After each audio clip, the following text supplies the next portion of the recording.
The UDRcast is not affiliated and does not represent any 12-step fellowship. I, Bill Ward, the host of the UDRcast, will be sharing my experience and my journey of recovery. That does include, but is not limited to, the literature contained in the Big Book of Alcoholics Anonymous and the 12 Steps. Our guests will be sharing their own path to recovery and what has worked for them.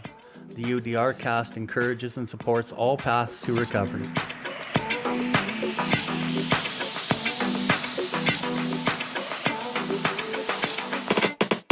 Welcome everybody to the UDRcast.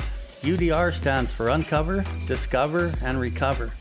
My name is Bill Ward, and I'm coming to you from the recovery capital of Canada, Calgary, Alberta. Here we are going to discuss everything recovery, different perspectives, different experiences, both with the people I know and with others from around the world. If you resonate with anything you've heard on this episode today, we ask that you share it with anyone who you think may benefit from it. If you have any questions or comments, please find us at billward.life and send us a message in the info section. We'll get back to you as soon as we can.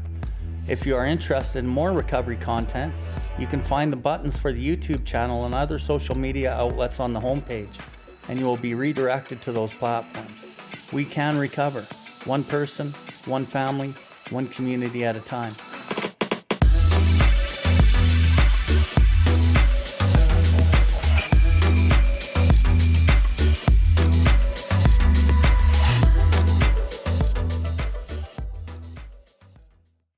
Because this program saved my life. I hold in my hands this big book here that goes with me everywhere. And when I first came here, I did not care for any of this. I think I was just so broken and beaten, and I was sick and tired of being sick and tired.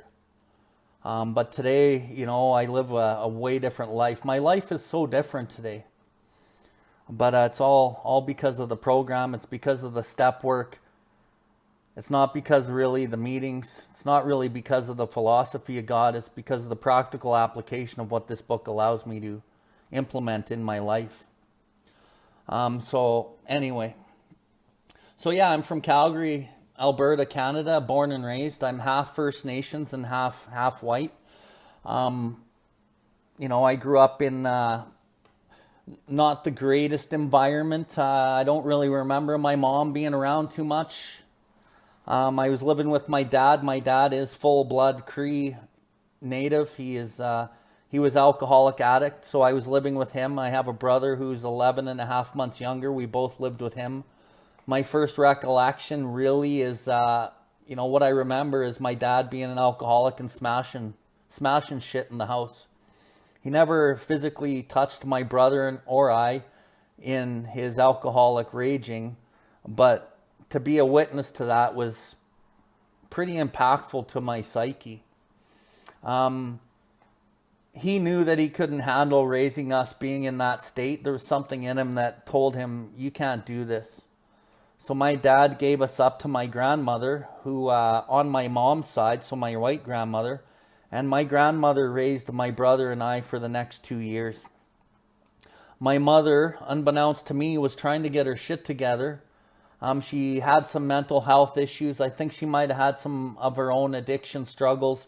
So that's why I hadn't seen her. She was trying to get her life in order so that she could get us back. So while we were living with my grandmother, my mom would come out to visit. And I remember her bringing presents to kind of make up for her absence. And I know she really loved us, so she would bring presents and come and see us, and I'm sure she had a lot of guilt and a lot of shame. But me as a young kid, I'm in probably grade school, in grade 2 or grade 3 at this point, and I was angry. I was very, very angry at my mom, and I would make her cry often, but I really want to highlight the anger at a young age, because I carried that anger through my whole life. And when we talk about this illness, in the big book it says alcohol is just a symptom. The bottles are a symptom. When we put down the bottle or the drugs, the surface is hardly scratched. It talks about getting down to the causes and conditions. There's many other aspects to this illness than it is about a substance. That's like the least of the fucking problem, is the substance. But when I first get here, that's the main problem, right? So as I kind of keep living my life as a kid, finally, you know, my mom gets her life in order. We move in. She ends up with this guy, her boyfriend, who was a raging alcoholic himself. And I remember my mom often being beaten up by this gentleman. He never touched me or my brother, but my mom would come down the stairwell with bruises and scrapes and, you know, beaten up by this man. And then one day I come home from school and my mom's in the middle of the floor and my whole family's there. And then my whole family's never been at my house before. Like all my mom's brothers and sisters and her mom and all these people are there. And I'm like wondering what's going on. And then my grandmother and my auntie take me and my brother aside and they explain to us that Ken, my mom's boyfriend, had hung himself. They didn't say he hung himself, but that's what ended up happening. And this man, like the book says, you get to the jumping off point. You can't imagine life with alcohol and you can't imagine life without alcohol. For the real deal alcoholic addict, who this book is written for, when you put the drugs and alcohol down, things usually get worse. Because the alcohol and the drugs are the solution to the living problem. And when you can't drink anymore, but you can't not drink, you get to a place where you don't know what to do. And the book talks about it in the doctor's opinion. You know, there are many situations which arise out of phenomenon of craving, which cause men to make the supreme sacrifice rather than continue to fight. The supreme sacrifice is death, typically suicide. And if this disease doesn't kill you 6 feet under dead, it'll kill you on the inside. And we all know what that feels like. Nobody wants to live like that. But that's the result of this illness. It's a progressive fatal illness. And this man got to the jumping off point and he couldn't handle it. And he jumped off a rope. So we get through that period of our lives and we keep rolling through our lives. And, you know, I turn into a teenager and I stand at the turning point. I'm looking at life going, what's the point? They say this is a free world. They say all of these things. And the world's a struggle. Life's a struggle. I'm 14 years old looking at the world going, it's a struggle. It's not an easy road. And then I had a bit of a disdain for life in a way. And I was really confused and I didn't really know. Very angry still. And so for the next number of years, I found drugs and alcohol. And I used that. So I stood at the turning point with the spiritual malady. I had a spiritual sickness. I found drugs and alcohol again. There we go, my solution. So my solution was drugs and alcohol for the next number of years. And that worked pretty good for quite a while. Worked really good. And then I get to 22 years old, after a treatment center, after almost killing a guy in a drunken rage. A whole bunch of terrible things through those years. And a lot of fighting. I fought my whole way through life with my fists. But I got to 22 years old and I was beaten. But this time I was beaten by alcohol and drugs. So this one day after work, after a really bad night out, I went to work and I was sitting in the work truck and I just begged God to get me sober. Please, God, please don't let me drink and do drugs anymore because it's not working. So from that day on, I was 22 years old. I've never had a drop of booze again. But what happened was a year later, I'm standing at the turning point. I'm looking at life going, what's the point? Very restless, irritable, discontented. Very confused at what life was about and not really happy on the inside. But I looked around that life and like the book says, is he not a victim of the delusion that he can wrest satisfaction and happiness out of this world if he only manages well? So I looked at the world and I was like, well, everybody else that has money, that has, nice cars and nice houses and nice girlfriends, they seem to be happy. And I've even noticed that people who are terrible people can buy themselves out of trouble. So I thought that that's what I was going to do. I'm going to get rich. So I'm a victim of this delusion. that I can wrest happiness and satisfaction out of this world if I only have this way of life the way that I think I should have it. So I did that. I built a company. I went alcoholically building a company. And what I want to highlight here is my disease manifested from the alcohol into restless, irritable, discontented because that old solution quit working. Now I got a new solution. What is it? I'm a workaholic. I am selfish, self-centered. I want status. I want validation from the world on, look what this guy has. Look what he drives. Look at the house he's got. Look at the wife he's got. My new substance became things, status, pride. And I worked at that for many, many years. By the time I was 28 years old, I was making $2 million a year. I had $1 million house. And life was okay. But then I started getting restless, irritable, discontented. Why? Because that quit working too. So what happened is my brother was a missing person on the other side of Canada, and my dad was really worried, and he said, son, can we go find your brother? I'm really worried about him. So me and my dad flew over to Winnipeg in Canada, and I wasn't using any substances other than marijuana and workaholism. So I cruise over to Winnipeg and I start looking for my brother. My dad's a day behind me. I'm running around Winnipeg with this picture of my brother, asking all these homeless people and people at bars, have you seen my brother? Have you seen my brother? And finally this one guy said, yeah, I've seen your brother. I think I know him and I know where he is. And so he takes me to this crack house. So I go to this crack house, and anyone who knows anything about some of that underworld, a lot of times you got to smoke drugs or do whatever it is in front of these people so that they know you're not a cop or a narc. So I go into this house. They say, you got to smoke this if you want to look for your brother here. So I grabbed a pipe and I had a couple hoots of this crack. I did not find my brother in that house, but we did find him the next day and we got him to safety. What I didn't understand, I flew back to Calgary. What I didn't understand is when I took those hoots of crack in that crack house, I had set off the dragon again. I had set off the phenomenon of craving in my body. And this is 15 years later after I put down the booze. And quit working, and now I found crack. But I didn't want to smoke this shit. I knew it was bad, and I used to fire guys that worked for me. So I'm back in Calgary. I got my family, I got my business, and I'm restless, irritable, discontented again. And I can't get the thought of this drug out of my head. I spend a month just fighting this urge, this feeling, knowing you can't do it. And I didn't want to do it. But like the book says, we're restless, irritable, discontented, unless we can again experience a sense of ease and comfort that comes at once by taking the first few drinks. Drinks they see others taking with impunity. I succumb to the desire again, which means fail to resist. I don't have a choice in this disease. I've set it off. Now I fail to resist. I'm back in Calgary and I go find that stuff. And then I start smoking it. And I'm hating myself, but I can't. I'm powerless.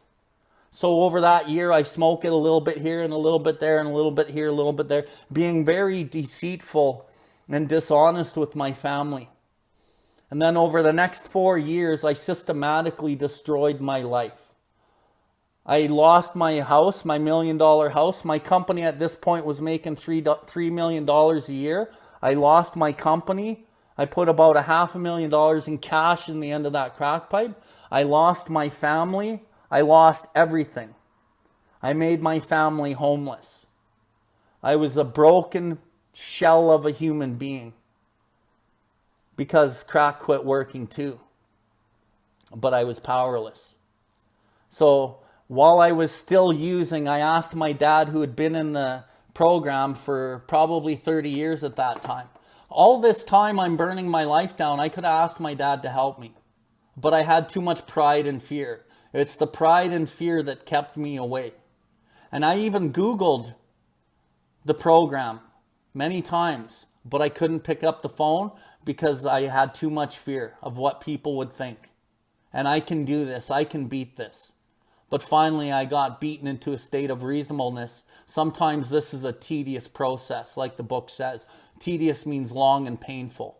That's what it was for me.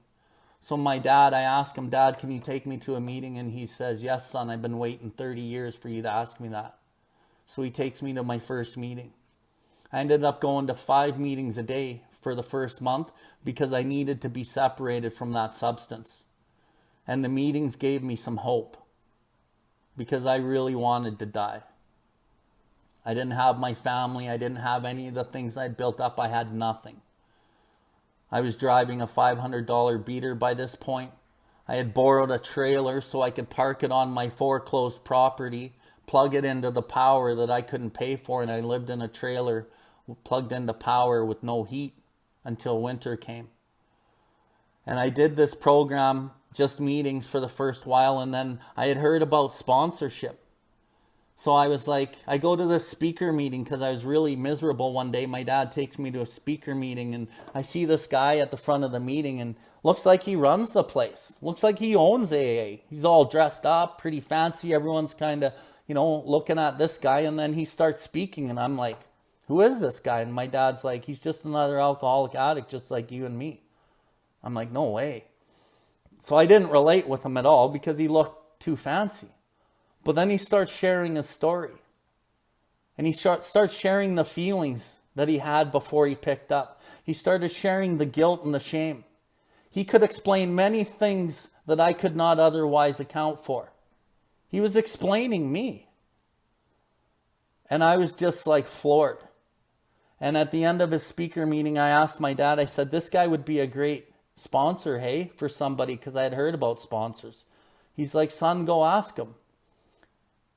I'm like, Dad, I can't ask this guy. I'm fucking in fear. My dad's like, just go ask him. This is the most terrified I ever was in my life. And this is why, for me, as a sponsor today, as a member who works this program, I don't wait for them to come and talk to me. Because I know how much fear I had. And I could have died if I didn't get the courage to go talk to him. And some people don't get the courage. So I always go talk to newcomers. I welcome them in a general way.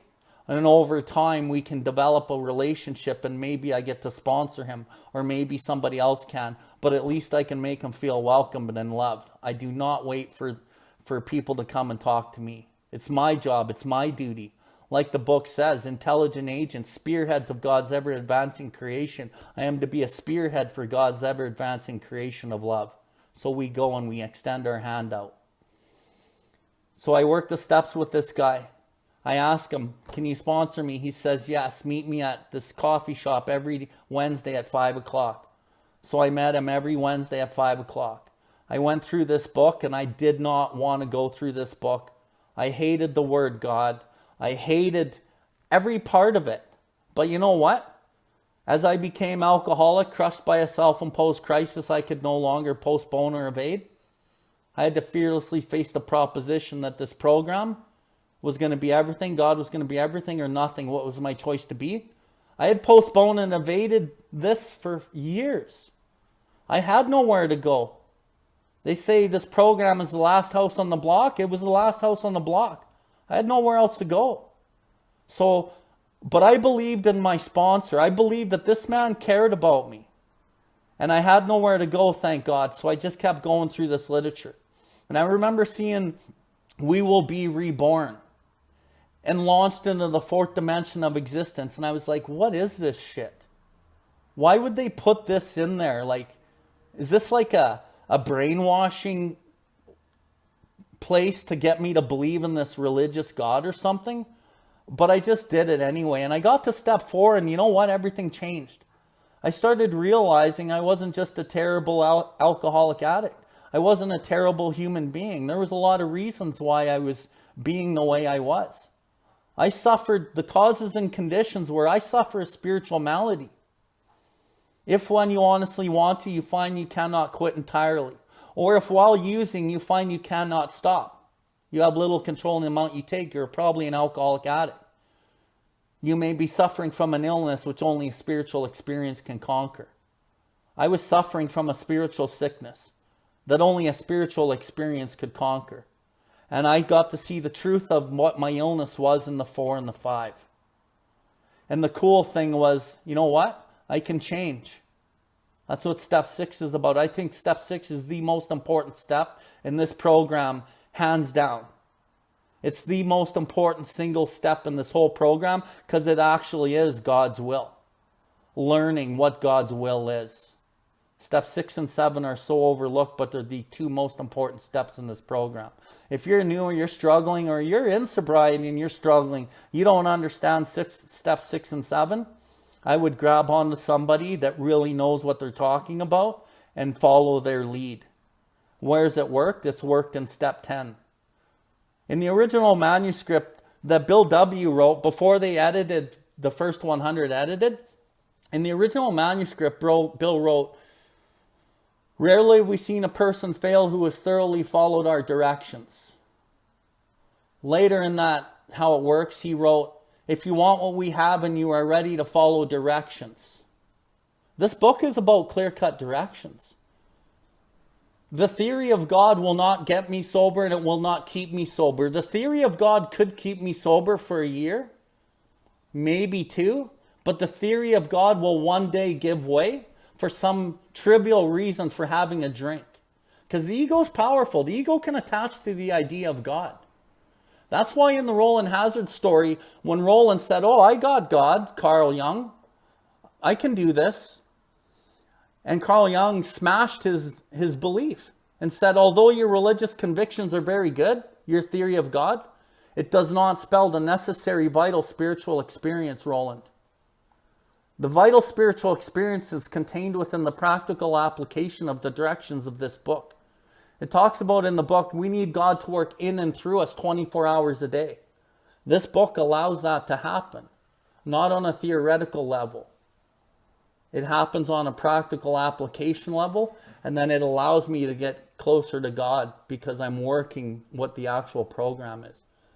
So I finish my 12 steps, and I start doing service right away. I start sponsoring right away. I've done everything that this program has asked me to do. I've sponsored over 300 men and women. I do service work. I started meetings. This program has changed my life. From a hopeless shell of a human being to a man brimming over with self-confidence. The book says these men believe in themselves, but they believe more in the power that pulls these chronic alcoholics back from the gates of death. I believe in myself today. I have great self-confidence today, but I believe more in that power that pulls me back from the gates of death. My self-esteem and my self-confidence today is a direct correlation with my conscious contact with God as I walk through my days in my life. My self-esteem and self-worth used to be driven by what I had and what you thought of me. Today, my self-esteem and self-confidence is driven by who I actually am based in my relationship with God. I cannot be the great father that I am today, that my kids tell me I am, a great ex-husband, a good person in this world, without my connection with God. And I know when I've lacked on that at periods over these 6 years, I start feeling terrible. The restless, irritable, discontented comes back, and I want to medicate it with something. And it usually starts with women. It'll start with work, it'll start with money, and it'll start with more validation of what you think about me. And if I keep living in that, I will pick up a drink again. In the step 7 and the 12 and 12, it says, as we reluctantly come to grips with these serious character flaws that made problem drinkers of us in the first place. I'm a problem drinker because of my serious character flaws, the ideas, emotions, and attitudes that I once had. And they can come back. The only thing that keeps that at bay is my fit spiritual condition. And I can't rely on what I did yesterday to stay sober. Because I am headed for trouble if I do. Because alcoholism first, the malady, will run my life first. And then I will succumb to the desire again because I'm powerless. This program is amazing. I see it take men that are dark and black and light them up like a Christmas tree. It's the greatest gift. So I'll finish with this. The 12 steps can give a person a lot. Okay? The 12 steps, working the 12 steps can give you a lot. But the one aspect of the 12th step, working with others, gives me everything. This program is built on working with others. In the doctor's opinion, it says, as part of his rehabilitation, he commenced to present his conceptions to others, impressing upon them they must do likewise with still others. Must is a requirement. All through the literature, it talks about sponsorship, talks about working with others, be of maximum service to God and the fellows about us. The best way for me to self-examine myself, which is another thing about the program, is what better way to look at myself, talk to myself, listen to myself, sitting across the table from me. Bill W. was smart. He used my greatest deficit as my greatest asset. He uses my brokenness to open my heart, to connect with somebody else's heart from across the table. And then I start changing fundamentally from within. This program has changed me so much, I quit my career, and I've now dedicated my life to helping others. And I couldn't go back to that career if I wanted to, because the Creator has changed me so deep down inside. So if you're new, or you're struggling, or you're coming back, and you suffer from the spiritual malady that manifests into whatever self-destructive behavior, including addictions, you don't have to live like that anymore. If you follow this path that's clearly laid out in this book as Bill W. wrote it, not as the theoretical opinions that you hear in the meetings, this shit will change your life in ways that you can't imagine. And a line that I used to hate launched into the fourth dimension of existence. When people say, what does this book and what does this program do to you? The only thing I can say is it launches me into the fourth dimension of existence. You know, the best dope in the world is the God dope. Once you taste the God dope, nothing else will do. And the fear of using doesn't motivate me anymore. What motivates me is the God dope. I love that shit. It's the best stuff. I'm a drug addict, alcoholic. I want what makes me feel good. There ain't a better drug in the world than God. Helping others, opening your heart, and living the life that I was truly meant to live. So this doesn't get done by accident. This gets done with hard work. Gets done with consistent, persistent commitment to change who you are and to help others. Thank you for tuning in to the THEUDRCAST. We hope you have enjoyed this episode. The viewpoints and the opinions expressed today were solely of the individual sharing them. If you resonated with this episode, please follow us and share this link with anyone that may benefit from it. Please visit us at billward.life to see everything that we have going on. We can recover, one person, one family, one community at a time.